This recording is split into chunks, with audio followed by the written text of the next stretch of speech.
Senhor Deus, obrigado, Pai, porque a gente poder cantar isso, não fala de algo com quem a gente não tem contato, Senhor Deus, mas podemos nos relacionar contigo, Senhor Deus. Que maravilha é poder estar aqui hoje, celebrando tantos testemunhos, Pai. Obrigado pela vida de Zilma. Obrigado porque o Senhor é aquele que responde às nossas orações e, como ela falou, age poderosamente. Não há quem possa contigo, como ela falou. Obrigado, Jesus, porque muitas vezes a gente se esquece do quão poderoso é aquele que caminha conosco. Faz com que nesse momento, Senhor Deus, a Tua palavra possa ministrar os nossos corações, que diante do Teu Espírito, Senhor Deus, a gente possa ouvir a Tua voz, aquilo que Tu queres falar conosco hoje. Em nome de Jesus, amém. Irmãos, bom dia. Para mim é uma alegria estar aqui com vocês. Fazia tempo que a gente não podia estar junto. Acho que a última vez que estive aqui, acho que foi em agosto ainda, talvez. Mas para mim é uma alegria muito grande estar partilhando sempre e Deus poder dar dessa oportunidade. Me sinto muito privilegiado. Trago novamente o abraço da Igreja Batista Mosaico. Trago novamente a gratidão por tudo aquilo que a gente tem sido abençoado por essa caminhada na plantação da igreja. Aos irmãos que ainda não sabem, a gente tem mudado de lugar nesse momento, a gente está mudando de endereço nesse exato momento. Acho que a gente está no quarto culto, no novo endereço, ainda com os tijolos lá aparentes, ainda fazendo um arrumadinho, uma cotinha para as pessoas trazerem os ventiladores, e a gente liga nas extensões lá, ainda preparando o espaço. Tem sido muito bom sonhar com esse novo espaço. Esse novo espaço tem sido uma oração nossa há um bom tempo. As crianças estão podendo ser mais bem atendidas agora, com salinhas para elas. Algumas iniciativas que têm ocorrido durante a semana, como um grupo de apoio à restauração e dependência química, que tem acontecido uma vez por semana, aulas de inglês para a comunidade carente e também pessoas que estão em momento de desemprego, inclusive dentro da igreja, que podem fazer essa aula de inglês de graça. Então, orientação profissional. Então, tem sido muito, muito bom poder aproveitar disso que Deus tem abençoado, e a gente agradece demais a vida dos irmãos por todo o esforço e capacitação de liderança e tudo que a gente tem podido absorver. Para a gente tem sido uma alegria muito grande. Eu me alegro com a Emanuel podendo partilhar disso. Em breve, espero poder trazer atualizações em relação a projeto, em relação a tudo que está acontecendo lá na igreja, de uma forma mais visual, vamos dizer assim. Gostaria muito de gastar esse tempo com os irmãos. Mas eu agradeço muito porque a oportunidade que me foi trazida foi de pregar numa série de pregações onde a gente está fechando o tempo de ensino sobre os 10 mandamentos. A série sobre isso é sempre um desafio hoje, porque a gente entender o propósito do que foi colocado ali como 10 mandamentos para a nossa vida é muito profundo. E às vezes tende a ser esquecido por um evangelho que acaba sendo mais soft, vamos dizer assim. Um evangelho mais onde as pessoas não têm tentado ter compromisso. E esse é o meu papel hoje, é tentar trazer aí um fechamento através do versículo 16 do capítulo 20 de Êxodo, que a gente vai ler junto aqui. Peço que os irmãos abram também aí em Salmo capítulo 15. Salmo capítulo 15 também, tá certo? Êxodo capítulo 20, versículo 16. Não dirás falso testemunho contra o teu próximo. Não dirás falso testemunho contra o teu próximo. Esse versículo, esse mandamento, ele está falando sobre uma situação específica. Ele está tratando de um contexto judicial. Eu quero que vocês tenham em mente que o povo havia saído do Egito. E o povo estava peregrinando como uma nação recém-formada, de maneira espiritual, vamos dizer assim, Mas era um povo que estava sendo escravizado, e o que atrelava aquele povo a ser um povo é que eles eram todos filhos de Abraão. Não tinha bandeira, não tinha time de futebol, não tinha. Eram os filhos de Abraão que foram escravizados no Egito. Aqueles filhos de Abraão, os filhos de Jacó, eles agora estavam saindo do Egito. Só que era muita gente, provavelmente boa parte das pessoas não se conheciam. O Egito era uma nação. O Egito era uma nação formada, tinha um faraó. E uma das grandes falácias que se tem é a respeito de como a religião pode ser usada para dominar um povo. Isso é verdade. A religião pode ser usada para dominar um povo. E para mim fica muito encucado, assim, eu fico muito em dúvida e alegre por ver que o evangelho caminha em todos os pontos num caminho contrário. Percebam, você tem na história da humanidade todos aqueles que se levantaram como rebeldes para gerar uma revolução e levar um povo para fora, ou para guiar um povo. Eles se tornaram daquilo ali ditadores, ou então chefes da nação. No caso, você tem aqui alguém que libertou o povo e os fez atravessar o mar. Qual era a de Moisés? Se tornar o chefe daquela nação. Tirar tudo aquilo que ele foi usado para fazer pela nação e regular a nação. Percebem como a caminhada da Bíblia se mantém numa trilha completamente oposta da história? Ao invés de, naquele momento, Moisés tomar sobre si o poder sobre a nação agora junta ali, à beira do monte de Israel, não. Aquilo é entregue a Deus. E durante muito tempo, essa foi uma batalha do povo, até chegar o tempo de Samuel, onde se teve a unção do rei Saul. Mas, durante esse tempo todo, Israel estava sob o domínio e o comando do próprio Deus. Isso é muito não humano. Porque qualquer um podia ter... Entendam, se tem uma coisa que não fica vaga, é a cadeira do poder. Se tem uma coisa que não fica vaga, é a cadeira do poder, porque o ser humano ele busca isso com muita avidez. E a gente percebe que na história do povo de Israel é diferente. Deus guiou o seu povo para caminhar de uma maneira diferente. E a prova de que isso não está sendo regulado por mãos humanas é que nesse momento Moisés não tomou a frente e disse: sou eu que vou tocar esse barco. O que aconteceu foi que o povo deu reconhecimento a Moisés de julgar decisões. Imagine então um povo agora recém-formado, peregrinando pelo deserto aos milhares, a quantidade de problema familiar, principalmente se o povo está peregrinando, imagine só onde vai dormir, até onde vai a linha de quem vai dormir aqui, até onde vai a linha de quem vai dormir ali, a quantidade de problemas gerados. Esses mandamentos também surgem como uma forma de serem a constituição do povo de Israel, recém-formado. A constituição pela qual eles vão caminhar. Então, quando ele está falando aqui, não deem falso testemunho, é óbvio que a gente vai falar disso também.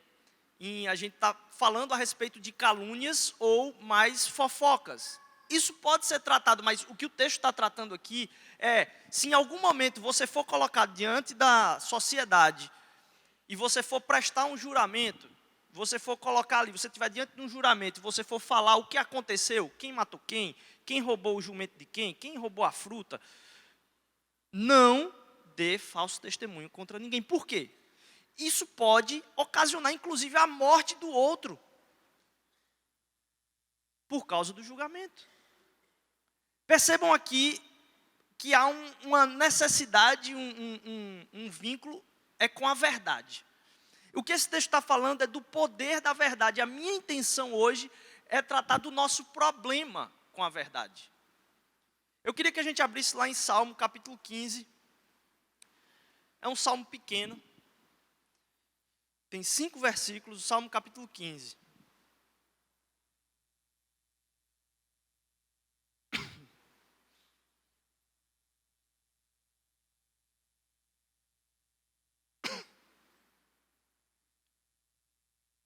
Senhor, quem habitará no teu tabernáculo? Quem morará no teu santo monte? Aquele que anda sinceramente e pratica a justiça, e fala a verdade no seu coração. Aquele que não difama com a sua língua, nem faz o mal ao seu próximo, nem aceita nenhum opróbrio contra o seu próximo. Cujos olhos o réprobo é desprezado, mas a honra os que temem ao Senhor. Aquele que jura com dano seu e contudo não muda. Aquele que não dá o seu dinheiro com usura, nem recebe peitas contra o inocente. Quem faz isto nunca será abalado. Esse não dá falso testemunho nos expõe com um problema que temos com a verdade. O escritor Mark Twain falou um conto que é muito conhecido seu, é que ele disse que quando era criança, uma vez viu um carrinho de melancias que estava solto, sozinho assim no canto da rua, e o tentou. Ele foi até o carrinho e pegou então uma melancia, roubou uma melancia. Levou para um corredor, um beco, e assim que chegou lá, abriu e deu uma dentada. Na hora que ele deu essa dentada, ele diz o seguinte: rapidamente, eu encostei meus dentes nela, então eu pausei. Um sentimento muito estranho tomou conta de mim.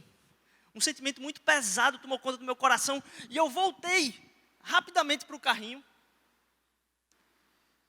Coloquei aquela melancia lá, troquei ela e peguei uma outra que tivesse madura.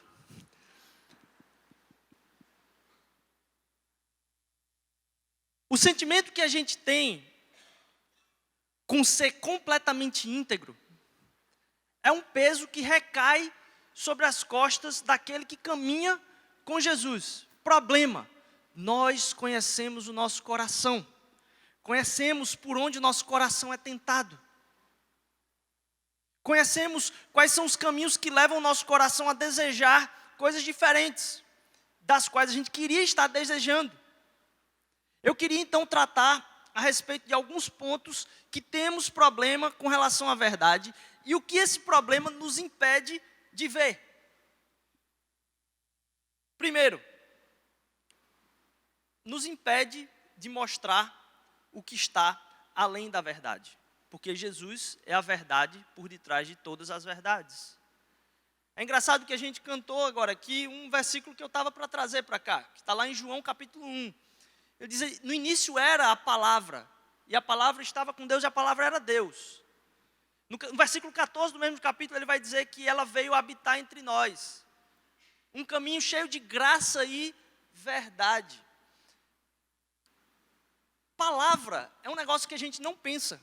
Do mesmo jeito que a gente não pensa porque a água é molhada, a gente não pensa o peso da palavra, porque a gente está usando palavra o tempo todo. Se você tem um gato, alguém deu um nome para chamá-lo de gato. A palavra gato em si não significa nada. A palavra gato em si é uma palavra solta. À medida que alguém pegou um objeto e chamou aquilo de gato, aquela palavra gerou uma conexão com a realidade. Se você for em outras línguas, você não vai chamar aquele bicho de gato. Você vai chamar de outra palavra. A palavra ganhou um peso atrelado à realidade. A palavra ela é usada para descrever essa realidade. E João, quando está falando a respeito de Jesus como verbo, ele está contrariando tudo aquilo que era a maior parte da ciência ou filosofia grega do momento, do pensamento a respeito do peso das próprias palavras. Ele disse que Jesus era o Logos. E Logos, para os filósofos gregos daquela época, explicava duas coisas. A primeira é que o mundo era cheio de caos. A crença é que o mundo era completamente caos. O que impedia que o mundo vivesse em caos era um Logos que perpassasse todo o caos e desse ordem ao caos. Aquilo que sustenta o firmamento, aquilo que impede que as estrelas caiam, aquilo que impede que as nuvens desabem sobre nós, aquilo que impede que o mar chegue até o ponto certo do mar e não atravesse, tudo isso tem a ver com um certo tipo de ordem que está imersa no mundo e que é controlada ou regulada pelo Logos, que está atrelada à palavra de lógica, que está atrelada à palavra de razão. Então, a forma como a gente raciocina, a gente entende o mundo, inclusive a forma como a gente dá palavras ao mundo, está relacionada com isso. Só que para o grego, aquilo que está para além do mundo, aquilo que é o significado das coisas que estão para o além, o que está por trás da cortina, isso não tem contato conosco, porque esse mundo é sujo. Aquilo que é a nossa carne, que vai embora, que a gente vê virar adubo, que a gente vê virar o pó da terra, isso não pode ter a ver com a magnitude daquilo que controla o universo. E aqui está João falando a respeito daquele que é a razão antes de todas as coisas, aquele que era o Logos, e ele estava com Deus e ele era Deus. E aí ele fala, e ele veio habitar entre nós. Isso para a cabeça do grego era uma loucura. Isso para a cabeça do grego não fazia sentido, porque como é que aquele que está por trás de todas as coisas veio habitar entre nós? Jesus Cristo é tratado na palavra como a verdade por trás de todas as verdades. Aquele que regula e é o significado de todas as coisas pelas quais a gente vive. A gente vai ver como isso está linkado com o porquê que a gente fala verdades ou não. Jesus Cristo é a verdade por trás de todas as verdades. E a gente às vezes dá pouca importância ao poder que as palavras têm. E eu não vou falar aqui no sentido estrito do poder do que você fala tem sobre o outro. Hoje não é essa a minha intenção. Mas à medida que eu dou nome para o gato, para o cachorro, para outras coisas, eu crio um conjunto de palavras que, por sinal, a gente entende como sendo língua portuguesa. Mas não existe um balaio onde tem isso aqui. Essas são as palavras portuguesas. Aos poucos, essas palavras foram se juntando. Um exemplo disso são palavras de outras línguas que a gente tem na nossa própria língua. A gente tem croissant, crepe, chantilly, tem um bocado de coisa que estão ali no meio do balaio, por acaso, mas que fazem parte de nós. E essas palavras definem quem a gente é como cultura. O peso das palavras define quem a gente é como cultura também. As palavras que a gente usa. Quer ver? Quando a gente marca de sair, ou um evento, ou uma festa, perceba como o peso da palavra faz completa diferença. Normalmente, quando você vai falar para um brasileiro a respeito de um evento que vai acontecer no meio da semana, o que é que a gente responde? Vamos marcar? É isso aí. Vamos ver, vou ver se dá. As palavras que a gente usa imprimem, e você sabe quando a pessoa está falando isso, que ela está dizendo, muito provavelmente eu não vou. Se eu não tiver nada para fazer no dia e tiver com um pouquinho de vontade, pode ser que eu apareça. Mas é o que a gente responde. O jeito como a gente usa as palavras imprime peso a como a gente se enxerga. Imprime peso a como a gente dá veracidade a quem o outro é e o quanto ele é íntegro, inclusive.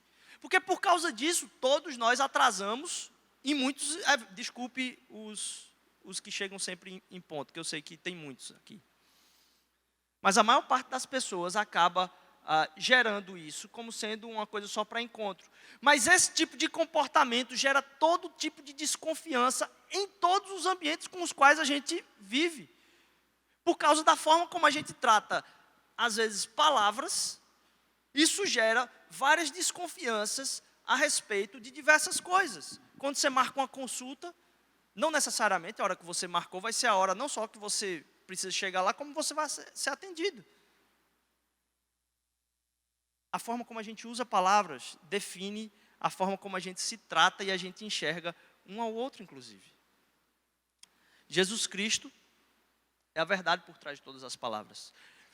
Eu quero que a gente entenda que no encerrar dessa série aqui, que esses mandamentos, eles não dizem respeito a simplesmente Deus colocando para o seu povo, ó, isso aqui é o que vocês têm que fazer. O que Deus está imprimindo em seu povo naquele momento é uma possibilidade de entender quem Ele é. De entender que Deus é um Deus fiel e íntegro. De entender a respeito de quem, ó povo, quem eu sou e como vocês podem viver de uma forma a que não só represente quem eu sou, mas experimente quem eu sou na vida de vocês.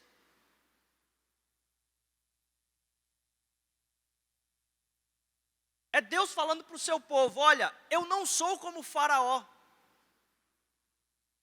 Eu não tenho a compaixão do faraó, eu sou totalmente compassivo. Eu não tenho a fidelidade do faraó, eu não volto atrás da minha palavra, eu sou totalmente fiel. Meu amor é diferente do amor de um rei por vocês. Ele está imprimindo em seu povo a experiência de quem ele é. Primeiro, Jesus é a verdade por trás de todas as verdades. E isso serve para que a gente sintamos quem Ele é e experimentemos a liberdade que Ele nos deu. Porque percebam, essa lei não vem para aprisionar. Ela vem para libertar. Ela vem após a liberdade do povo de Israel. Ele está dizendo, olha, eu estou dando isso para vocês depois de eu ter resgatado vocês. Conheçam quem eu sou o Deus do resgate de vocês. Nosso problema com a verdade impede da gente ver, primeiro, a importância da verdade e a verdade que vai para além de todas, que é o próprio Jesus. Segundo, nosso problema com a verdade mostra que a gente tem uma dificuldade de entender a nossa natureza. Porque Jesus, sendo a verdade, Ele transforma a nossa natureza. Lá em 2 Coríntios capítulo 5, versículo 11, vai dizer que nós somos chamados para o ministério de reconciliação. E isso faz com que a gente entenda agora que o nosso papel aqui na terra tem um nome, é reconciliar. É cumprir o trabalho que Jesus fez em nós, na vida de outras pessoas. Um chamado de reconciliação. E quantas vezes após aconselhamentos a gente percebe que o povo de Deus está distante de entender, muitas vezes, a profundidade desse chamado. Isso significa que se você e eu fomos chamados para o ministério de reconciliação, nós estamos a serviço e a trabalho disso. Que no nosso trabalho, nas nossas conversas, quando surgem aquelas conversas de divisão, aquelas conversas onde a pessoa está falando mal da outra, eu possa me perguntar, no momento que uma pessoa está falando mal da outra, isso traz reconciliação? O que eu estou trazendo aqui, ou o que eu estou presenciando aqui, traz reconciliação? Ou traz divisão? Ou eu estou querendo colocar para outra pessoa algo que vai trazer divisão? A palavra, na teologia, a gente usa essa palavra encarnar. E é difícil aqui no Nordeste, porque encarnar é alguém que está em cima do outro, né? Enchendo ali a paciência. Mas na teologia, encarnar traduz esse verdadeiro ato em João capítulo 1, onde aquele que era transcendente, aquele que estava para além do mundo, tomou a forma de carne e desceu ao nosso mundo. Aquilo que é a totalidade da plenitude das coisas do universo veio habitar no meio de nós. Ele tomou a forma de carne. Ele precisou entrar nesse corpo e poder viver no meio do povo. Então, quando eu falo que a gente precisa encarnar o ministério da reconciliação, é que a gente precisa tomar posse disso como um chamado nosso. Um chamado onde a gente vai usar aquilo que é a nossa vida com Jesus para reconciliar todas as coisas e não para afastar todas as coisas. A nossa natureza foi transformada. O falso testemunho é uma artimanha muito política. Porque na política, o bem maior é a imagem. E uma forma de você crescer sua imagem é diminuir a do outro. Então, a artimanha do falso testemunho é algo que pode destruir a vida de alguém na carreira política muito mais fácil do que em todas as outras áreas. Deus não nos chamou para viver numa guerra política uns com os outros. O nosso chamado é do ministério da reconciliação. Deus nos chamou então a se recusar a participar de rodas que promovam um ministério diferente da reconciliação. Mas aí além, a fazer isso parar. Deus chamou a gente a dizer, eu não vou causar divisão porque isso não vem de Deus. E quantas vezes palavras simples causam coisas na cabeça das pessoas que levam a um caminho de divisão. E entender e encarnar o chamado do Ministério de Reconciliação tem um poder muito grandioso sobre como as pessoas acreditam no Evangelho. Estava falando que no acompanhamento, uma das coisas que mais marca é que quando você está acompanhando casal de pais e jovens, há uma discrepância muito grande, várias vezes, que é quando o jovem chega na idade de universidade, normalmente ele zarpa da igreja. Mas vez após vez, tem duas coisas que são percebidas nesse processo. A primeira é que durante a vida toda, quando se chega depois do culto, no domingo em casa, o que se tem é um comentário feito jogo de futebol a respeito de como foi o culto. Como se culto fosse para a gente prestar atenção e não prestar o culto. E aí você tem crianças que crescem ouvindo os pais falarem a respeito da vida do irmãozinho da igreja, do como foi o louvor da igreja, que não gosta daquela música, que daquele jeito não faz sentido. E você percebe que quando o jovem sai, ele diz, por que eu preciso participar de uma coisa que nem vocês gostam? Como é que eu posso participar de uma coisa que nem vocês acreditam que vale a pena para vocês? Eu não sei porque é que vocês estão se torturando indo para lá. E como eu tenho visto isso tirar muitas pessoas de um caminho comunitário presente, porque o lugar mais comunitário que se tem, que é a própria família, você tem a destruição da comunidade. Você tem a divisão por palavras a respeito de algo que deveria gerar reconciliação. Vez após vez isso é observado. Mas tem um outro motivo, que é quando, na passagem da verdade para os filhos percebem algo ainda mais profundo. Que aquilo que os pais vão experimentar dentro do culto no domingo, tem nada a ver com aquilo que eles vivenciam dentro de casa. Eles não veem coerência nenhuma com aquilo que eles escutam no domingo e aquilo que os pais vivenciam entre si e com eles dentro de casa. E aí, quando se gera uma crise na adolescência, o que acontece? Os pais ficam tensos e começam a tentar colocar o filho para que a igreja tome cuidado daquele filho. Ou na juventude, para que se dê um jeito naquela decisão tão louca que ele está tomando. Quando, na verdade, o que o filho vem dizer é, eu não estou entendendo o que vocês estão pedindo para mim, porque vocês estão querendo que eu vá assistir, porque o que vocês fazem é isso, vocês assistem e voltam para casa, mas a semana é totalmente incoerente com o domingo. Encarnar essa verdade.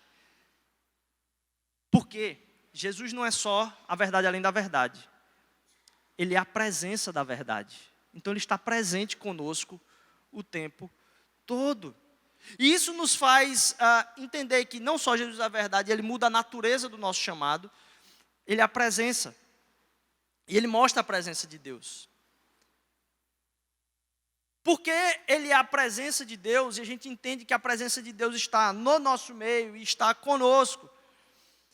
A gente não tem mais uma crise em relação a o que é privado e o que é público. A gente vive uma conveniência de levantar uma imagem, de viver uma coisa pública e outra privada. Na verdade é porque a gente não tem uma vida no privado com Deus. Porque se a gente tem uma vida profunda de relacionamento no privado com Deus, a gente sabe que quando a gente sair daquele quarto ali, Deus não vai sair da nossa cola. O fato da gente ter uma vida no privado e outra no público, é porque na verdade a gente não tem uma vida no privado com Deus. Porque se a gente tiver uma vida no privado com Deus, aquilo vai transbordar a partir de nós. Então a presença desse Deus no encarnar da verdade transforma a nossa própria vida. E a gente percebe que a nossa honestidade, então, vai começar quando diante de Deus a gente admite nossa desonestidade. Como eu falei, esse é um problema no começo que ele está tratando de um juramento. É engraçado porque lá no capítulo 5 de Mateus, no versículo do 33 ao 37, Jesus está redefinindo os propósitos desses mandamentos. E ao tratar disso, Jesus lá no 5:33 ao 37 vai dizer, Mateus 5:36 ao 37, vocês também ouviram o que foi dito, não jure falsamente, mas cumpra os juramentos que você fez diante do Senhor. Mas eu lhes digo, não jurem de forma alguma, nem pelo céu, porque é trono de Deus, nem pela terra, porque é o estrado dos seus pés, nem por Jerusalém, porque é a cidade do grande rei. E não jure pela sua cabeça, porque você não pode tomar branco ou preto como não pode tornar branco ou preto um fio de cabelo. Seja o seu sim, sim, e o seu não, não. O que passar disso vem do maligno. Seja o seu sim, sim, e o seu não, não. Para que serve um juramento? Juramento é uma coisa louca. Depois eu queria até conversar com alguns juristas que a gente tem aqui e entender um pouco disso. Porque juramento é uma coisa muito louca, né? É um momento que você coloca a pessoa e diz, você está sob juramento. Como se aquilo não valesse para os outros momentos da vida da pessoa, né? Mas naquele momento ali, vai ter uma pena sobre as suas palavras. Aquilo que você falar vai estar sobre pena de julgamento também. Sobre o juramento, você tem de falar a verdade. E eu não sei se vocês tinham alguma brincadeira similar quando era criança. Não é brincadeira, mas um dito. Quando eu era criança, quando o outro amiguinho ou uma amiguinha estava assim, duvidando do que eu estava falando, ela falava assim, diante de Deus, você diz isso diante de Deus. Eu nunca entendi, como assim? Se eu não disser diante de Deus, eu posso falar o que eu quiser? Não dá para entender isso. Na verdade, quando a gente caminha com o Senhor e quando a gente entende que Ele é o que está além da verdade, Ele é o dono da verdade, que Ele muda a minha natureza com a verdade, que a presença dEle transforma isso e que Ele está presente em nosso meio, o que Jesus está dizendo é, você está sempre sob juramento. Não jure por nada. Não coloque nada sob juramento. Porque isso é pouco. Para Jesus não existem níveis de verdade. Aqui eu estou sobre essa tutela agora de dizer, eu juro pela minha mãe. Não jure. Porque a sua palavra precisa ser enxergada como sim, sim e não, não. Você precisa ser enxergado como alguém que não precisa atribuir níveis de verdade, porque você vai estar encarnando essa verdade.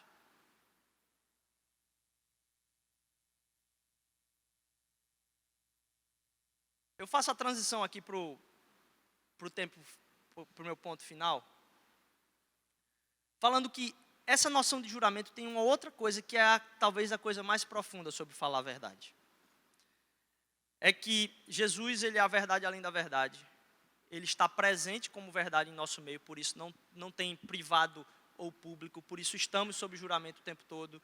Jesus não só está presente, como nos chama para um caminho de reconciliação através da verdade. Esse ponto sobre o juramento tem uma outra questão, que é o seguinte, por que é importante para Deus que o nosso sim seja sim e o nosso não seja não? E por que existe o juramento? Quando você está sob juramento, significa que existe uma possibilidade de você mentir. Por que é que a gente mente? A gente mente porque a verdade está atrelada a um sacrifício. A gente mente porque falar a verdade muitas vezes vai estar atrelado a um sacrifício. E a gente mente para que, ou talvez os outros nos aceitem,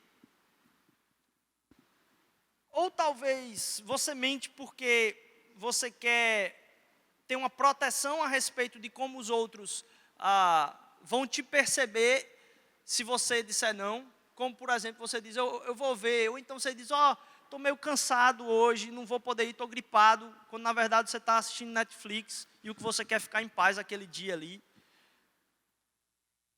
Esse é um problema de identidade.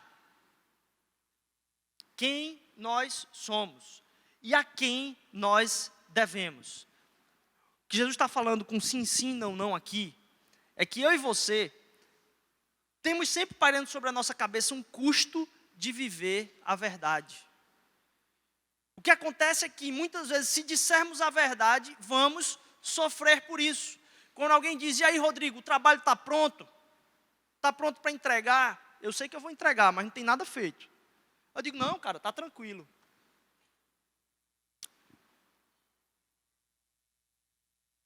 Me é custoso e eu vou ser ferido na minha índole se eu falar, cara, não fiz nada ainda, mas vai ficar pronto.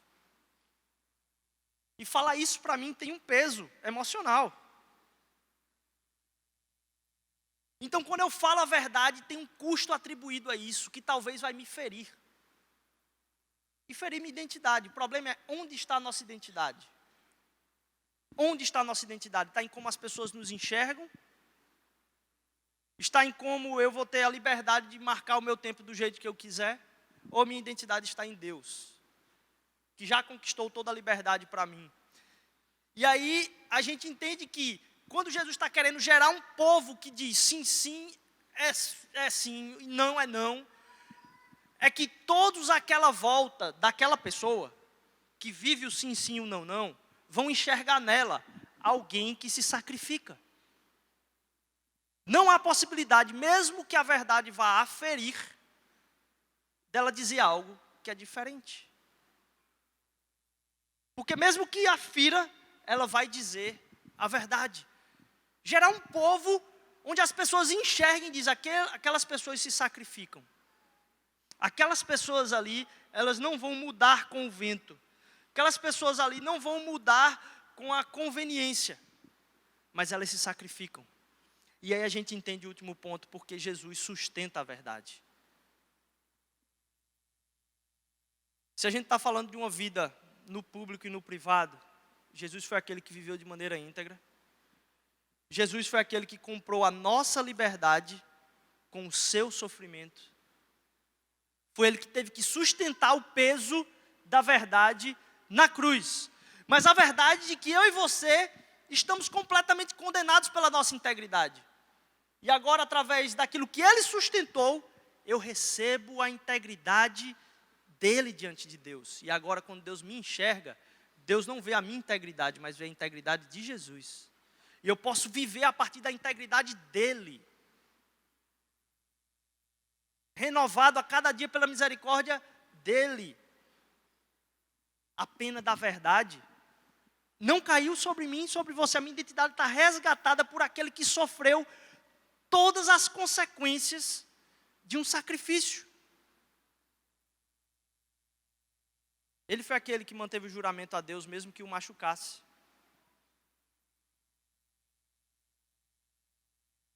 E a gente pode agora celebrar o fato de a gente caminhar em liberdade, no caminho da verdade, por aquele que vive eternamente. É engraçado porque a gente cantou aqui três músicas, nossa, e foi uma nostalgia total para mim também, a respeito daquele que o trono está no céu, Deus está aqui, e essa dualidade, onde Deus ao mesmo tempo está sentado no trono, e Ele reina eternamente, mas Ele caminha conosco. Ele é aquele que está sentado nas alturas, mas ao mesmo tempo é aquele que caminha junto daquele que se enxerga como não íntegro. Mas mais do que tudo, quando o Salmo 15 que a gente leu no começo diz, aquele que anda sinceramente e pratica a justiça e fala a verdade no seu coração, é aquele que vai habitar e vai estar na tua presença. Foi justamente esse que falou a verdade, esse que andou corretamente, de forma íntegra, que foi aquele que pôde falar lá na cruz, Pai, por que tu me abandonaste? Então aquele que viveu de maneira íntegra, sofreu o abandono de Deus, sentiu o abandono de Deus, para que eu e você tivéssemos o aconchego de Deus, mesmo no meio das nossas imperfeições. E agora aquele que passou por isso, derrama sobre a nossa vida uma unção de verdade. Porque a verdade que eu e você falamos, ela é manifestada dentro de mim e de você pelo Espírito.